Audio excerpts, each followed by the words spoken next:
ఇలాగే పడుకుంటే ఎలా? త్వరగా లేచి అయ్యే పని చూడు. నా పేరు రఘువరన్. నేను ఇప్పుడు మళ్ళీ వెరీ ఇంపార్టెంట్ పని లేనోండి. కొన్ని విషయాలు ఈ జన్మకు మారవు. ఒకప్పుడు పైనుండి ఒక అందమైన అమ్మాయి చూసేది, కానీ ఇప్పుడు అల్లుడు మన ఇంటికి కూడా కలిపి చికెన్ తెచ్చేసేవా?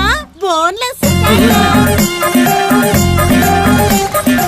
ఇప్పుడు నా బడిని ఓవర్టేక్ చేస్తున్నారు అంటే నా బడిని ఎగతాళి చేస్తున్నారా? వెళ్ళు. కారు కొన్న తర్వాత కూడా ఎందుకు ఈ దరిద్రాన్ని పట్టుకుని ఎగుతారు? టై కట్టుకోవడం కూడా చేత కాదు. ఊదరా? నేను తాగలేదే. మరి ఊదరానికి ఏం మాయ రోగం? చచ్చడు పో. అంతా ఓకే సార్, కానీ పెళ్ళాన్ని ఎలా మేనేజ్ చేయాలో అర్థం కావట్లేదు సార్. ఆ టెక్నిక్ ఇస్రో సైంటిస్ట్లకు కూడా తెలియట్లేదప్పా. ఎన్ని రోజులు ఇలానే ఉంటారు? వేరే జాబ్ ఏదైనా ట్రై చేయొచ్చుగా? లేదు మేడం, జాబ్ దొరకడం కొంచెం కష్టంగానే ఉంది.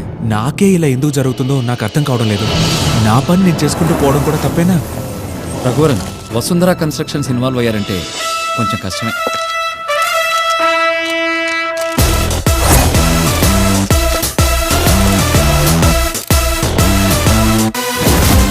నీ లెవెల్లో ఉన్నవాడు నాకు అడ్వైస్ చేయకూడదు రఘువరన్. కార్పొరేట్ వరల్డే వేరు. It's a political game.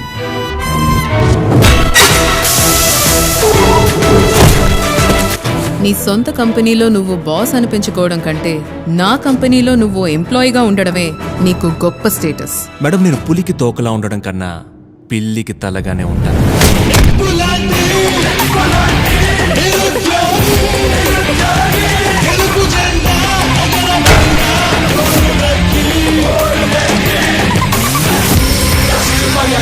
నా టార్గెట్ మీరు కాదు, రఘువరన్. ఐ లవ్ యూ మా.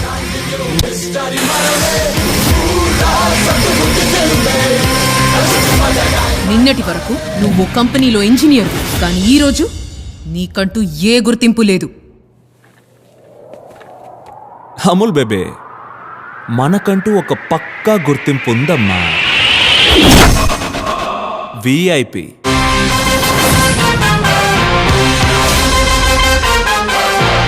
Madam, Raghuvaran coming.